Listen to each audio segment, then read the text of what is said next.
ఈరోజే కొత్త అమావాస్య. ప్రతి సంవత్సరం పాల్గొన మాసంలోని బహుళ అమావాస్యను కొత్త అమావాస్య అని పిలుస్తారు. ఈ మరుసటి రోజే అంటే దీని తర్వాత వచ్చే రోజే నూతన తెలుగు సంవత్సరాది ఉగాది ప్రారంభమవుతుంది. చాంద్రమాన సంవత్సరంలో వచ్చే చివరి అమావాస్య ఇది. మరి ఎంతో విశేషమైన ఈరోజు ఈ కథను వింటే చాలు జన్మల పాపాలు తొలగిపోతాయి, కోటి జన్మల మహాపుణ్యం మీకు కలుగుతుంది. ఒక చిన్న పల్లెటూరు, పచ్చని పొలాలు, కానీ ఒక ఇంట్లో మాత్రం ఎన్నో బాధలు. ఆ ఇంట్లో ఉండేది లక్ష్మమ్మ. ఆమె ముఖంలో ప్రశాంతత ఉన్నా కూడా మనసులో ఎన్నో బాధలు. దేవుడా, మా పరిస్థితి ఎప్పుడు మారుతుంది అని ప్రతిరోజు దేవుణ్ణి ప్రార్థించేది లక్ష్మమ్మ. లక్ష్మమ్మ భర్త రాములు కూలి పని చేసేవాడు. రోజూ పని ఉంటేనే తిండి, లేకపోతే ఆకలితోనే గడపాలి. ఒకరోజు పిల్లలు ఇలా అడిగారు, అమ్మా, ఈరోజు మాకు చాలా ఆకలిగా ఉంది, ఏమైనా పెట్టు అని అడిగారు. ఆ రోజు ఇంట్లో ఒక గిన్నె అన్నం మాత్రమే ఉంది. ఆ సమయంలోని ఒక వృద్ధురాలు వచ్చి ఇలా అడిగింది, అమ్మా, చాలా ఆకలిగా ఉంది, కొంచెం అన్నం పెడతావా అని. లక్ష్మమ్మ చాలాసేపు ఆలోచించింది, పిల్లలకు ఇవ్వాలా లేక వృద్ధురాలికి పెట్టాలా అని. చివరికి ఆకలితో ఉన్నవారికి ఇవ్వడం దేవుడికి ఇచ్చినట్లే అనుకుంది. ఆ అన్నం మొత్తాన్ని వృద్ధురాలికి పెట్టేసింది. ఇక ఆ వృద్ధురాలు నవ్వుతూ, అమ్మా, నీ హృదయం చాలా పవిత్రం అని పలికి వెంటనే ప్రకాశవంతమైన రూపంలోకి మారిపోయింది. ఆమె ఎవరూ కాదు, సాక్షాత్తు లక్ష్మీదేవి. లక్ష్మమ్మ ఆశ్చర్యంతో అమ్మవారి వైపు చూస్తూ భక్తి శ్రద్ధలతో ప్రణమిల్లింది. అప్పుడు అమ్మవారు ఇలా చెప్పింది, లక్ష్మమ్మ, ప్రతి అమావాస్య రోజు ఉపవాసం ఉండు, దీపాన్ని వెలిగించు, పితృదేవతలకు తర్పణాలు ఇవ్వి, ఒక పేదవాడికి అన్నం పెట్టు. ఇలా చేస్తే నీ దరిద్రం తొలగిపోతుంది అని. ఇక మొదటి అమావాస్య రోజు వచ్చింది. లక్ష్మమ్మ తెల్లవారుజామునే లేచి స్నానం చేసింది. ఇంటి ముందు ముగ్గులు పెట్టింది, దీపాన్ని వెలిగించింది. ఆమె దగ్గర డబ్బు లేకపోయినా ఒక పేదవాడికి అన్నం పెట్టింది. ఇలా చేయగా ఒకరోజు రాములకు మంచి పని దొరికింది. త్వరలోనే వాళ్ళ అప్పులు తగ్గిపోయాయి, ఆదాయం పెరిగిపోయింది. ఒకరోజు రాత్రి లక్ష్మమ్మకు కల వచ్చింది. దాంట్లో లక్ష్మీదేవి ప్రత్యక్షమై, నీ భక్తి వల్ల నీ కర్మలు మారిపోయాయి అని చెప్పింది. కొన్ని నెలలకే లక్ష్మమ్మ సుఖ సంతోషాలతో జీవించింది. పూర్వం కృతయుగంలో వంగ అను దేశంలో బబ్రు వాహనుడు అనే రాజు ఉండేవాడు. అతనిది విశాలమైన రాజ్యం. సమర్థవంతమైన పరిపాలనతో తన రాజ్యాన్ని శత్రువుల బారిన పడకుండా రక్షిస్తూ ధర్మ మార్గాన పాలన సాగిస్తూ ఉండేవాడు. అతని యుగం కృతయుగం అంటే సత్యయుగం కదా. భూమికి 4 దిక్కులా సత్యమే వర్ధిల్లేది. అలాంటి కాలంలో సత్యానికే పాఠాలు చెప్పే విధంగా పాలన సాగించేవాడు బబ్రు వాహనుడు. బబ్రు వాహనుడు అంటే అర్జునుడి కొడుకు కాదు, కేవలం పేరుకు మాత్రమే బబ్రు వాహనుడు. అతని కాలంలో రోగులు లేరు, పాపాత్ములు లేరు, దొంగలు లేరు, హంతకులు లేరు. అద్భుతమైన పాలన మాత్రమే ఉండేది. ఒకరోజు బబ్రువాహనుడు అడవికి వేటకు బయలుదేరాడు. 100 గుర్రాలపైన స్వారీ చేస్తూ వెంబడి 100 మిత్రులు, వందలాది మంది సైనికులు, వీరందరి అవసరాలు తీర్చే సేవకులు రాజును అనుసరించారు. అద్భుతమైన అట్టహాసం హడావిడితో వేట కొనసాగింది. ఎన్నో అడవి జంతువులను వేటాడుతూ ఆఖరికి ఒక లేడీపైన బాణం విసిరాడు బబ్రు వాహనుడు. ఆ లేడీ చాలా తిక్కలేడి. అది ఎంతగా గాయపడినా లెక్క చెయ్యక బాణపు వేగంతో పారిపోవడం మొదలుపెట్టింది. ఆ క్షణం రాజు ఒక సాధారణ వేటగాడిలా మారిపోయాడు. తన వెంట మిత్రులు ఉన్నారని, పరివారం ఉందని మరచిపోయి తప్పించుకోబోతున్న లేడి వెంటపడి తాను కూడా వేగంగా పరిగెత్తాడు. చివరికి అడవిలో ఒంటరిగా మిగిలిపోయాడు. కానీ ఎలాగోలాగా లేడిని పట్టుకోగలిగాడు. అయితే అందుకోసం చాలా సమయాన్ని కేటాయించాల్సి వచ్చింది. లేడి వెంట పరుగులు తీస్తున్నంతసేపు అతనికి ఆకలి దప్పికలు అర్థం కాలేదు. కానీ లేడి చిక్కి లక్ష్యం పూర్తి కాగానే అతని ఆకలి దప్పికలు చుట్టూ ముట్టాయి. అంతసేపు లేడి కొరకు వేటాడిన రాజు ఆకలి దాహాలను తీర్చుకోవడం కోసం వెతుకులాట మొదలుపెట్టాడు. అదృష్టవశాత్తు అక్కడికి సమీపంలోని ఒక సరస్సు కనబడింది. అందులో ముందుగా స్నానం చేసి తరువాత నీరు తాగి ఒడ్డున ఉన్న ఒక చెట్టు కింద తన పరివారం కోసం ఎదురు చూస్తూ విశ్రాంతి తీసుకోసాగాడు. అనుకోకుండానే రాజుకు నిద్ర ముంచుకు వచ్చి కనులు మూతపడసాగాయి. ఈలోగా సమీపంలో కలకలం వినబడింది. రాజు కలవరపడుతూ కళ్ళు తెరిచి చూశాడు. అతనికి సమీపంగా ఎదురుగా 100 ప్రేతాలతో కలిసి ప్రేత వాహనుడు అనే పేరుగల ప్రేతరాజు అక్కడికి వచ్చాడు. ప్రేతాలంటికి ఎముకలకు బిగుతుగా చర్మాన్ని అతికించినట్లుగా ఉన్నాయి. ఎక్కడా కూడా అంగుళం మందం మాంసమైనా లేదు. వాటి ఆకారాలు భయం గొలిపేలా ఉన్నాయి. ప్రేతాలు హఠాత్తుగా కనబడితే ఎవరికైనా భయం కలుగుతుంది. కానీ అక్కడ ఉన్నది యుద్ధరంగంలో పరాక్రమాన్ని ప్రదర్శించే బబ్రువాహన మహారాజు. అందువల్ల ముందుగా కొంచెం కలవరం కలిగిన వెంటనే తన విల్లును అందుకుని ప్రేతాలపైకి ఎక్కుపెట్టాడు మహారాజు. కానీ బాణం వదలకుండా వారితో ఇలా అన్నాడు, ఎవరు మీరంతా? ఇంత భయంకరంగా ఉన్నారు. ఎక్కడ్నుంచి వచ్చారు? మీ శరీర ఆకృతులు ఇంత వికృతంగా ఉన్నాయేమిటి అని అడిగాడు. అప్పుడు ప్రేతాల నాయకుడైన ప్రేత వాహనుడు రాజుతో ఇలా పలికాడు, మహారాజా, మీ దర్శన భాగ్యం వల్ల మాలో ప్రేతభావం నశించిపోయింది. మాకు ఉత్తమ గతులు ఇక లభించే తీరతాయి అన్నాడు.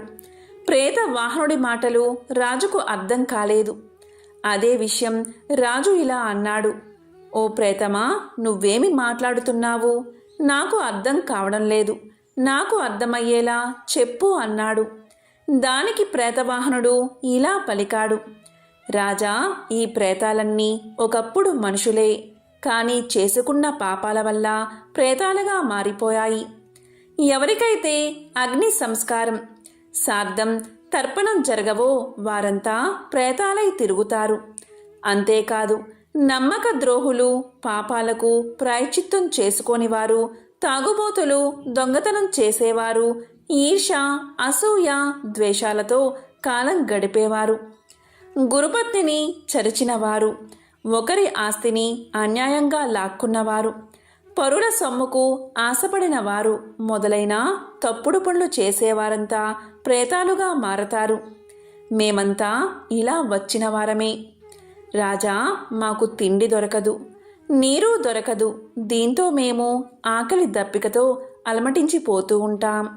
మాకు ఎవరు శ్రాద్ధం కానీ పిండం కానీ పెట్టరు. అందుకే మేము ఇలా మిగిలిపోయాము. ఇలా మిగిలిపోయిన వారికి రాజే అపరక్రియలు జరపాలి. అలా జరపడం వల్ల మేము ప్రేత రూపం నుండి విముక్తి పొందుతాం. అలాగే మీరు కూడా గొప్ప పుణ్యాన్ని సంపాదించుకుంటారు. రాజా, బతికి ఉన్నంతసేపు వీరు నావారు, వీరు నావారు అనుకుంటాం. కానీ చివరకు ఎవరూ ఉండరు. కొడుకులు, భార్య, వీరు మన అవసరం కోసం, మన స్వార్థం కొరకు మన వల్ల పుట్టుకు వచ్చిన వారే. మనం వారి అవసరం తీర్చినంతకాలం వారి చేత గౌరవించబడతాము. తరువాత మన అవసరం ఉండదు. అప్పుడు వారి నుండి గౌరవం లభించదు. మనిషి చచ్చాక ధనం ఇంటి దగ్గరే ఉండిపోతుంది. బంధువులు శ్మశానం దగ్గర విడిపోతారు. శరీరం కాష్టం దగ్గర విడిపోతుంది. ఇక విడిపోయాక పరలోకం దాకా వచ్చేవి పాప పుణ్యాలే అని చెప్పాడు ప్రేత వాహనుడు. అప్పుడు బబ్రు వాహనుడు ఇలా పలికాడు, ఓ ప్రేతవాహన, చాలా తెలిసినవాడిలా మాట్లాడుతున్నావు. ఇంతకీ నీవు ఎవరు? నీవు మనిషిగా ఉన్నప్పుడు నీవు ఎవరు అని అడిగాడు. దానికి ప్రేతవాహనుడు ఇలా సమాధానం చెప్పాడు, ఓ రాజా, ప్రేతంగా మారడానికి ముందు నేను ఒక ధనికుడైన వైశ్యుణ్ణి. పేరు దేవదత్తుడు. నేను సన్మార్గంలో నడిచాను, దేవతారాధన చేశాను, తీర్థయాత్రలు తిరిగాను, దాన ధర్మాలు కూడా చేశాను. కానీ నాకు అపరకర్మలు చేయడానికి మాత్రం ఎవరూ లేకుండా పోయారు. అందుకనే ఇలా ప్రేతానై తిరుగుతున్నాను.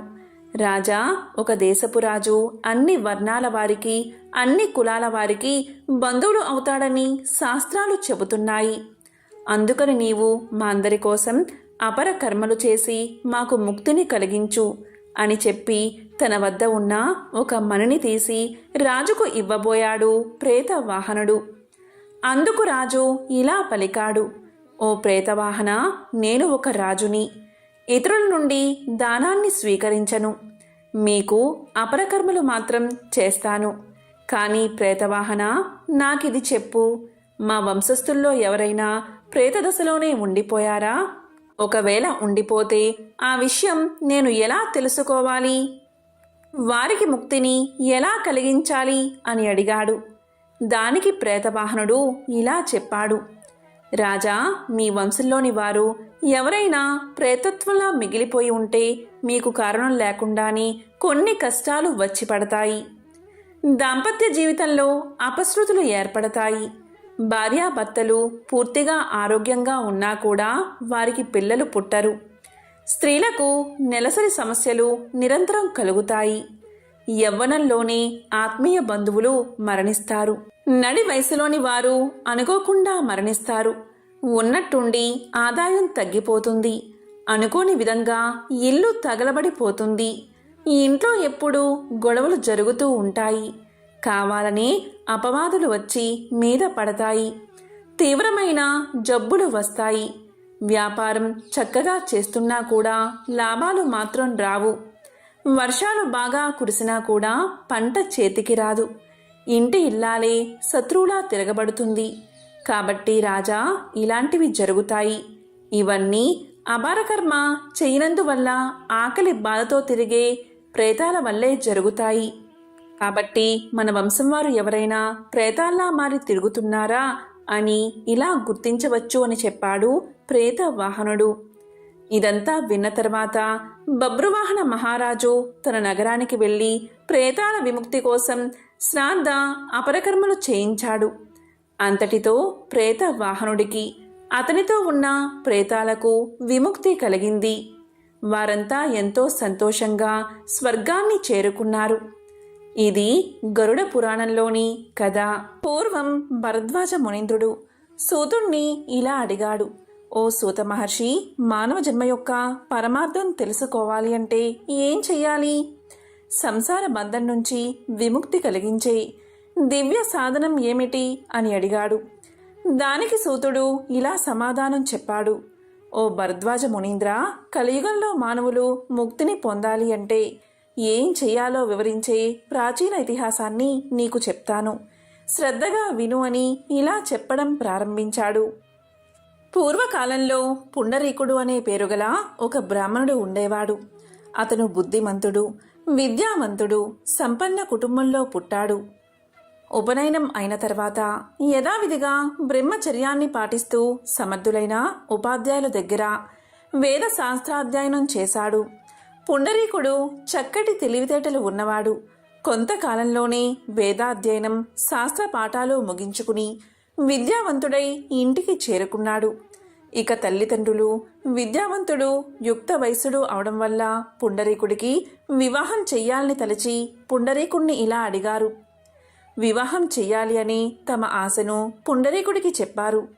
దానికి పుండరీకుడు అతని తల్లిదండ్రులతో, తల్లిదండ్రులారా, తొందరపడకండి, నేను చెప్తాను అని ఏకాంతంగా ఒక ప్రదేశంలో కూర్చుని మానవ జీవితాన్ని విమర్శించుకున్నాడు.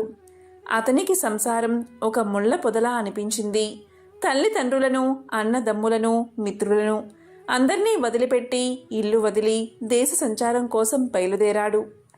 అక్కడా ఇక్కడా దొరికే కాయలు తింటూ ఆకలి తీర్చుకుంటూ ఇలా అనుకున్నాడు, జీవితం నీటి బుడగ వంటిది. ఈ జీవితాన్ని ఎవరూ నమ్మకూడదు. క్షణక్షణానికి మారిపోయే శరీర స్థితిని నమ్మి బతకడం అనేది అర్థం లేనిది. శరీరం, అందం శాశ్వతం కాదని పురాణం చెప్పిన ప్రకారం ఈ భూమి మీద ఉన్న తీర్థాలు సేవించాలని నిర్ణయించుకున్నాడు పుండరీకుడు. ఇక గంగా, యమున, గోదావరి మొదలైన నదుల్లో మునిగి క్షేత్రాల్లో నివసించి ఆయా దేవతలను దర్శించి సాత్విక ఆహారాన్ని భుజిస్తూ అలా ఇలా తిరుగుతూ చివరికి శాలిగ్రామం అనే పుణ్యక్షేత్రాన్ని చేరుకున్నాడు. అక్కడ భక్తులను పుణ్య జలాలను చూసి ముచ్చటపడ్డాడు. ఇది నా నిర్ణయానికి అనుగుణంగా ఉందని అక్కడ బసను ఏర్పాటు చేసుకున్నాడు. తాను గురువుల వల్ల తెలుసుకున్న ప్రాణాయామం మొదలైన యోగా శాస్త్రాన్ని ఆచరణలో పెట్టి తీర్థ స్నానం, భగవద్ధ్యానం సంకల్పం చేస్తూ అక్కడ చాలా కాలం గడిపాడు. అలా ఉండగా ఒకరోజు నారద మహాముని అక్కడికి చేరుకున్నాడు. దీంతో పుండరీకుడు నారదుని యొక్క దివ్య తేజస్సును చూసి ఆశ్చర్యంతో నారదుడికి స్వాగతం చెప్పి తన పర్ణశాలకు తీసుకుని పోయాడు. ఇక స్వాగత మర్యాదలన్నీ చేసి ఆసనంపై కూర్చోబెట్టాడు. అప్పుడు నారదుడు ఆనందంతో ఆసనంపై కూర్చుని మౌనంగా పుండరీకుడిని పరిశీలనగా చూశాడు. దాంతో పుండరీకుడు ఇలా పలికాడు, మహాత్మా, మీరు ఎవరు? నన్ను తరింప చేయడానికి ఈ రూపంలో వచ్చిన శ్రీమన్నారాయణుడే అనుకుంటున్నాను అని అనగా నారదుడు ఇలా పలికాడు, పుండరీక, నన్నందరూ నారదుడు అని పిలుస్తారు. నేను నిన్ను చూద్దామని వచ్చాను. భక్తి శ్రద్ధలు కల భక్తుణ్ణి చూస్తే పుణ్యం వస్తుందని భగవంతుడే అన్నాడని చిరునవ్వుతో నారదుడు చెప్పాడు. ఇక నారదుడి మాటలు వినగానే పుండరీకుడు లేచి తన 2 చేతులు జోడించి నమస్కారం చేసి, నారద మహర్షి, నా జన్మ సార్థకమైనది. మీ దర్శనం దైవ దర్శనమే నాకు. కాబట్టి నాకున్న సందేహాలను తీర్చండి అని ఇలా పలికాడు. ఓ నారద మహర్షి, పరమార్థ సాధనకు ప్రధానమైన సాధన ఏదో, మానవ జన్మకు సంసార విముక్తికి చేయవలసిన కార్యమేంటో తెలిపి నన్ను ధన్యుణ్ణి చెయ్యండి అని ప్రార్థిస్తున్నాను అన్నాడు. ఇక నారద మహర్షి, పుండరీక, కూర్చో, చెప్తాను అన్నాడు. ఇక పుండరీకుడు పరమానందంతో కూర్చున్నాడు. పరమాత్మ జ్ఞాన విషయాన్ని నారదుడు ఇలా చెప్పాడు. పుండరీక, శాస్త్రాలు చెప్పిన కర్మలు చాలానే ఉన్నాయి.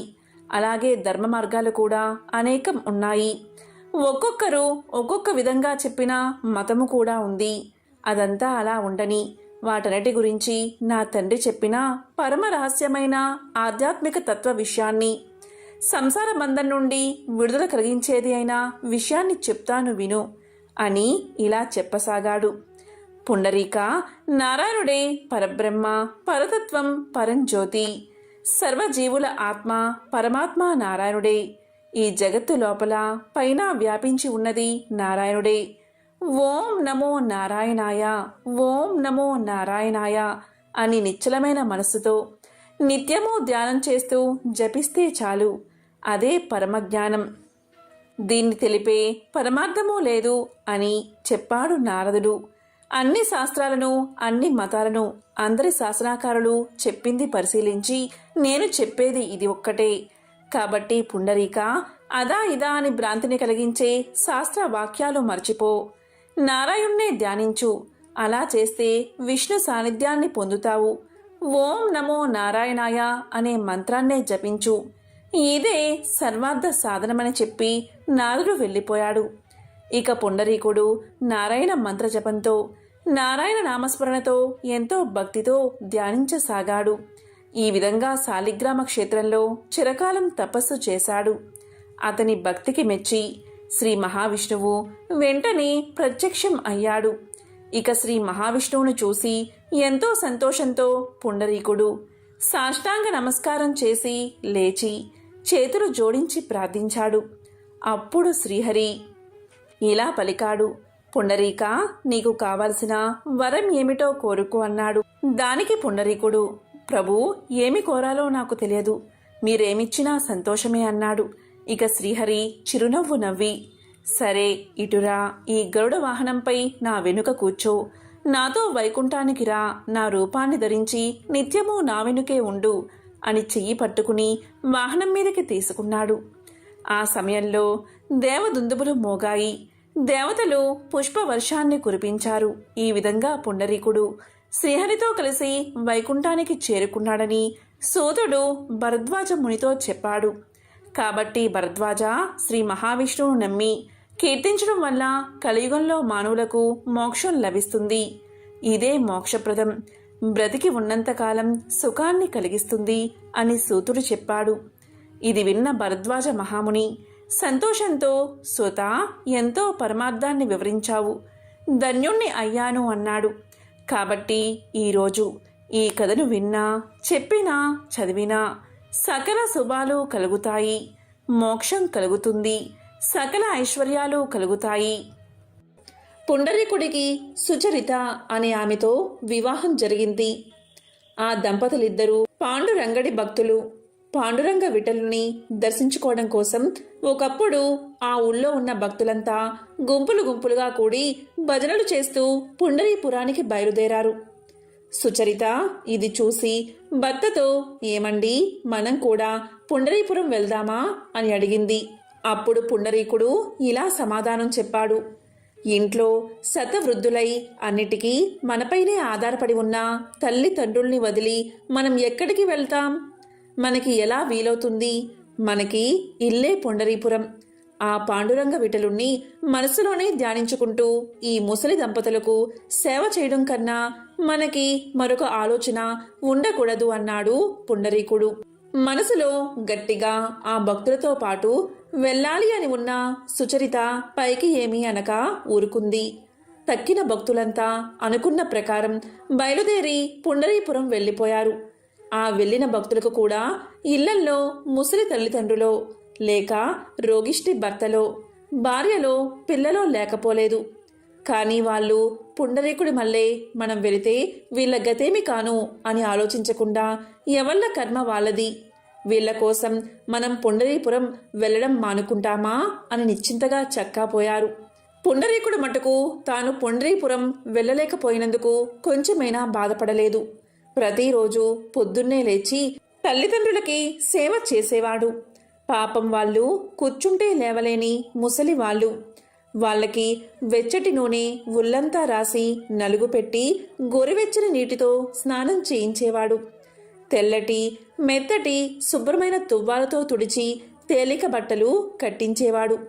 చెయ్యి ఊత ఇచ్చి లోపలికి తీసుకువచ్చి దేవతార్చన పీఠానికి ఎదురుగా పీటల మీద కూర్చోబెట్టి తండ్రికి సంధ్య వార్చుకునే నిమిత్తం జారీ తెచ్చి ఇచ్చేవాడు. తండ్రి చాలా గొప్ప పండితుడు, భక్తుడు, కర్మిష్ఠిని అయితేనే ముసలితనం వల్ల జ్ఞాపక శక్తి తగ్గిపోయి దేవతార్చన చేసుకునేటప్పుడు మధ్య మధ్య మంత్రాలు కూడా మరిచిపోయేవాడు. అందుకు పూజ అయ్యేదాకా పుండరీకుడు అతని దగ్గరే కూర్చుని తండ్రి మరిచిపోయి తడబడుతున్న మంత్రాలు జ్ఞాపకం చేస్తూ ఉండేవాడు. ముసలితనం వల్ల ఆ తండ్రికి చూపు సరిగ్గా ఆనేది కాదు. దేవతార్చనా సమయంలో గంధం, అక్షింతలు, యజ్ఞోపవీతం, పువ్వులు మొదలైన పూజా వస్తువుల కోసం ఆ వృద్ధుడు తడుముకుంటూ ఉంటే పుండరీకుడు వాటిని తీసి అందిస్తూ ఉండేవాడు. అదే సమయంలో తాను కూడా పాండురంగ విఠలుడికి పూజ చేసి తులసి తీర్థాన్ని తల్లికి తండ్రికి ఇచ్చేవాడు పుండరీకుడు. పంచభక్ష పరమాన్నాలు చేయించి భగవంతుడికి నైవేద్యం పెట్టి తల్లిదండ్రులకు వడ్డించి ఆ తర్వాత తాను తినేవాడు. ఆ ముసలి వాళ్ళకి సహజంగా వృద్ధాప్యం వల్ల అస్తమానం చిరాకు, కోపం వచ్చేది. తాను కూడా వాళ్లతో పాటు చిరాకు పడక పుండరీకుడు వాళ్ళని చిన్న బిడ్డల్ని లాలించినట్లు లాలించేవాడు. వాళ్ళు ఏది కావాలంటే అది ఎంత అసాధ్యమైనా తెచ్చి ఇచ్చేవాడు. పుండరీకుడు ఈ విధంగా తల్లిదండ్రులకు సేవ చేస్తూ ఉండిపోగా భక్తులంతా జయ పాండురంగ విఠలే అని భజన చేస్తూ పుండరీపురం చేరుకున్నారు. వాళ్ళు ఆలయంలో ప్రవేశించేసరికి పాండురంగడు గుడిలో లేడు. ఆ పీఠం ఖాళీగా కనబడింది. స్వామి ఏడి, స్వామి ఏడి అంటూ భక్తులంతా కలవరపడ్డారు. స్వామి తిరిగి వస్తాడేమో అని వాళ్ళు అక్కడే చాలాసేపు కనిపెట్టుకుని కూర్చున్నారు. ఆ రోజల్లా స్వామి తిరిగి రాకపోయేసరికి వాళ్ళు చక్కాపోయి మళ్ళీ మర్నాడు వచ్చి చూశారు. అప్పటికి స్వామి రాలేదు. అలా ఎన్ని రోజులో పండరీపురంలో కనిపెట్టుకుని ఉన్నా స్వామి రాలేదు. భక్తులకు ఇదంతా ఏమీ అర్థం కాలేదు. ఆఖరికి ప్రాణం విసిగి భక్తులంతా తిరిగి పుండరీకుడు ఉన్న తమ గ్రామానికి చేరుకున్నారు. పాండురంగస్వామి దేవేరితో సహా గుడి వదిలి పుండరీకుడు ఉన్న ఊరికి వచ్చేయడమే ఆయన గుళ్ళో లేకపోవడానికి కారణం. వృద్ధులైన తల్లిదండ్రులకు పరిచర్య చేస్తూ ఉన్న తన్ను చూడడానికి ఆ మహాభక్తుడైన పుండరీకుడు తన వద్దకు రాలేకపోయాడు కదా అని పాండురంగడే అతని వద్దకు వెళ్ళాడు. కానీ ఈ దేవరహస్యం సామాన్య జనానికి ఏం తెలుస్తుంది? స్వామి వచ్చి పుండరీకుని ఇంటి వాకిట నిలబడే వేళకి పుండరీకుడు తన తల్లిదండ్రులకు భక్తి శ్రద్ధలతో నీళ్లు పోస్తున్నాడు. పుండరీక భక్తాగ్రేసరా, నువ్వు పుండరీపురం రాలేకపోయావని తెలిసి మేమే నీ వద్దకు వచ్చామయ్యా అని స్వామి పుండరీకుణ్ణి పిలిచాడు. స్వామి, ఇదిగో వచ్చేస్తున్నా, ఒక్క క్షణం ఆగండి. మా తండ్రికి నీళ్లు పొయ్యడం అయ్యింది. వెంటనే తుడవకపోతే వృద్ధుడికి జలుబు చేస్తుంది. తుడిచేసి లోపలకు తీసుకొచ్చి కూర్చోబెట్టి నీ దర్శనానికి వస్తా అన్నాడు పుండరీకుడు. ఆ మాటలు విన్న సుచరిత ఆశ్చర్యపోయింది. భగవంతుడు దేవేరితో సహా వచ్చి వాకిట నిలబడితే ఎదురు రాక వస్తా అలాగే నిలబడి ఉండు అనవచ్చా? స్వామికేం కోపం వస్తుందో అని ఆమె భయపడిపోయింది. కానీ శాంతమూర్తి అయిన స్వామికి కొంచెం కూడా కోపం రాలేదు. వచ్చి వాకిట పడికట్టు మీద నిలబడ్డవాడు అలాగే నిల్చుండిపోయాడు. మరి కొంతసేపటికి పుండరీకుడు తల్లిదండ్రుల్ని లోపలికి తీసుకువెళ్ళి ఉతికి ఉంచిన బట్టలు కట్టించి దేవతార్చన పీఠానికి ముందు పీటలపై కూర్చోబెట్టి జారి దగ్గర పెట్టి ఒక్క క్షణంలో వస్తానని తల్లిదండ్రుల అనుమతి తీసుకుని అప్పుడు పాండురంగస్వామికి స్వాగతం ఇవ్వడానికి బయటకు వచ్చాడు. పిలవగానే వెళ్ళక ఇంత ఆలస్యం చేయడం, పైగా పని చూసుకువచ్చే వరకు ఉండమనడం ఎంత పొరపాటు! అందులోనూ కేవలం స్వామితోనా ఇటువంటి జవాబు చెప్పడం? స్వామి కోపంతో భర్తని ఏమంటాడో అని సుచరిత పాండురంగడికేసి చూస్తూ ఉంది. ఏం చిత్రమో! పాండురంగడేనా ఇప్పుడు ఆ పడికట్టు మీద నిలబడి ఉన్నది? కాదు, ఎవరో ముసలాయన. ఎవరో ఏమిటి, తన మామగారిలాగే ఉన్నాడు. అప్పుడేగా తన భర్త మామగారిని స్నానం చేయించి లోపలికి తీసుకువెళ్ళింది. అంతవరకు ఆ పడికట్టు మీద స్వామి పక్కన నిలబడి ఉన్న దేవేరి కూడా ఇప్పుడు కనబడదే. ఆమె స్థానంలో తన అత్తగారికి మళ్ళీ ఉన్న ముసలామె ఎవరో నిలబడి ఉంది. సుచరితకు ఒక్క క్షణంలో ఇదంతా అర్థమైపోయింది. తల్లిదండ్రులకు పరిచర్య చేయడమే పరమధర్మంగా భావించి తన భర్త పుండరీపురం వెళ్ళలేదు. ఆ తల్లిదండ్రులకు పరిచర్య చేయడం మాకు పరిచర్య చేయడం లాంటిదే సుమా అని తనకు తెలపడం కోసం లక్ష్మీనారాయణలు తనకు అత్తామామల రూపంలో కనబడుతున్నారు అని ఆమె తెలుసుకుంది. పుండరీకుడు ఇంతలో లక్ష్మీ సమేతుడైన స్వామికి సాష్టాంగ నమస్కారం చేసి గరుడవాహన జగన్నాథ, పుండరీకాక్ష, పాండురంగ అని అనేక విధాల స్తోత్రం ప్రారంభించాడు. అప్పుడు పాండురంగడు దేవేరి కూడా ఎంతో ఆనందం చెంది శిరస్సు మీద చేతులు ఉంచి పుండరీక భక్తాగ్రేసరా, వృద్ధులైన నీ తల్లిదండ్రులకు నీవు భక్తి తాత్పర్యాలతో చేసిన పూజ పరిచర్య మాకు బాగా నచ్చాయి. ఏం వరం కావాలో కోరుకో అన్నారు. అప్పుడు పుండరీకుడు, స్వామి, నాకు, నా భార్యకు, అలాగే నా తల్లిదండ్రులకు నీ దర్శనం కోసం మేము పుండరీపురం రాలేము. మమ్మల్ని కటాక్షించడానికి ఇంత దూరం వచ్చావు కదా, కాబట్టి ఇక్కడే ఉండిపో, ఇదే నా కోరిక అన్నాడు. ఆ తర్వాత కాలంలో అది పుణ్యక్షేత్రంగా వెలసిల్లింది. ఊళ్ళో ఉన్న భక్తులకి జ్ఞానం కలిగింది. తమర్ని కని పెంచి పెద్దవాళ్ళని చేసి ఆఖరికి ముసలితనం వల్ల మూలపడి తమ మీద ఆధారపడి ఉన్న తల్లిదండ్రులకు పరిచర్య చేయడమే భగవంతుణ్ణి సంతోషపెట్టడమని వాళ్ళంతా తెలుసుకున్నారు. తన విధి నెరవేర్చిన పుండరీకుణ్ణి వెతుక్కుంటూ ఆ దేవుడే వచ్చి భక్తుడి కోరిక నెరవేర్చాడు. ఓం నమః శివాయ, ఓం నమో నారాయణాయ.